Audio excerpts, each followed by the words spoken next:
નમસ્કાર મિત્રો, આજે આપણે વાત કરવાના છીએ ગુરુ અને શિષ્ય વિશેની। કે મિત્રો કે ગુરુજી એવી પરીક્ષા લીધી કે બધા શિષ્યોમાંથી ફક્ત એક જ શિષ્ય પાસ થયો। તો પરીક્ષા કેવી હતી તો ધ્યાનથી આ વિડીયોને જોજો। એક આશ્રમ હતો। આશ્રમમાં ઘણા બધા શિષ્યો હતા। ગુરુજી એને પાઠ ભણાવતા અને શિષ્યો બધા પાઠ શીખતા। એક વખત ગુરુજીને થયું કે ચાલો આજે મારે પરીક્ષા લેવી છે શિષ્યની। એક વખત ગુરુજીએ બધા શિષ્યોને કહ્યું કે કાલે સવારે હું તમારી પરીક્ષા લેવાનો છું, તો બધા તૈયાર રહેજો। શિષ્યએ કહ્યું ભલે ગુરુજી। બીજે દિવસે સવારે બધા શિષ્યો આશ્રમમાં આવ્યા અને આશ્રમમાં આવ્યા પછી ગુરુજીએ બધા શિષ્યોને એક એક ફળ આપ્યા અને ગુરુજીએ એવું કહ્યું કે આ ફળ તમારે એવી જગ્યાએ જઈને ખાવાના છે કે જ્યાં તમને કોઈ જોતું ના હોય। બધા શિષ્ય કે ભલે। પછી એક શિષ્ય બહાર જવા માંડ્યા આશ્રમની। પહેલો શિષ્ય જ્યાં આશ્રમની પાછળ વયો ગયો, આજુબાજુમાં જોયું ત્યાં કોઈ હતું નહીં, ત્યાં જઈને તેને ફળ ખાઈ લીધું। બીજો શિષ્ય એક ઘટાદાર વૃક્ષ હતું તેની ઉપર ચડી ગયો, ત્યાં પણ એને જોયું આજુબાજુમાં કોઈ નહોતું, ત્યાં જઈને તે ફળ ખાઈ લીધું।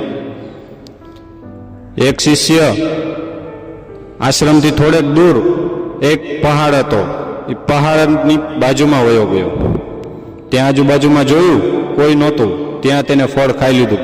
આમ વારા ફરતી બધા ફળ ખાઈને પછી આશ્રમમાં પાછા આવ્યા એટલે ગુરુજીએ પૂછ્યું કે શું તમે બધા ફળ ખાઈ લીધા? બધા શિષ્યએ કહ્યું હા। તો પહેલા શિષ્યને બોલાવ્યો ગુરુજીએ, બોલ કે તે ક્યાં ફળ ખાધું?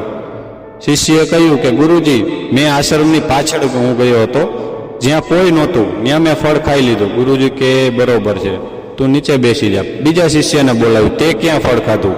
બીજા શિષ્યએ કહ્યું કે મેં ગુરુજી સામે જે વૃક્ષ દેખાય ઘટાદાર તેની ઉપર ચડીને મેં ફળ ખાધું, ત્યાં કોઈ મને જોતું ન હતું। ગુરુજી કે બરાબર, તું પણ નીચે બેસી જા।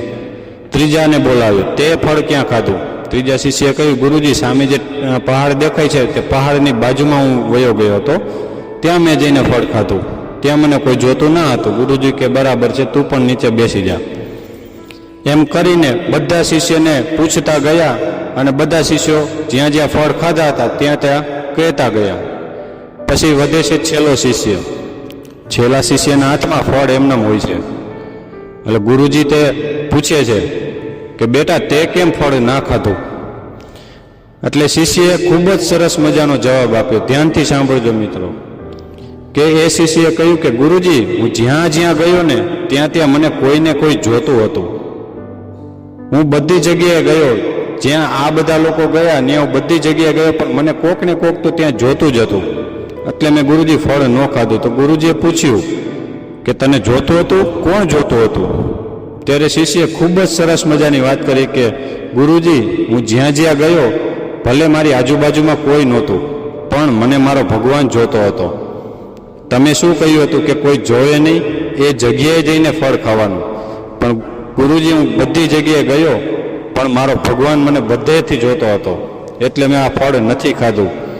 ગુરુજીની આંખમાં આંસુ આવી ગયા અને કહ્યું કે શાબાશ, આ બધા શિષ્યોમાંથી તું એક પાસ થયો છો, જિંદગીની પરીક્ષામાં તું પાસ થયો છો। એટલે મિત્રો આપણે ઘણી વખત ખોટા કામ કરતા હોય છે, આપણને એમ હોય છે કે કોઈ આપણને જોતું નથી, પણ યાદ રાખજો મિત્રો પરમાત્મા આપણને બધી જગ્યાએ જોવે છે, એટલે કોઈ દિવસ ખોટા કામ કરવા નહીં। તો મિત્રો આ સ્ટોરી તમને કેવી લાગી તમારું કોમેન્ટ કરીને તમારો અભિપ્રાય આપજો।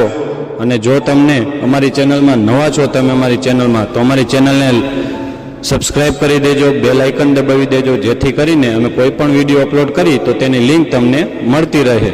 અને મિત્રો આ વિડીયોને શેર કરવાનું ભૂલશો નહીં। ધન્યવાદ। અને હવે આપણે મળીશું નવી સ્ટોરીમાં નવા જ ટોપિકની સાથે। તો આજે રજા લઈએ।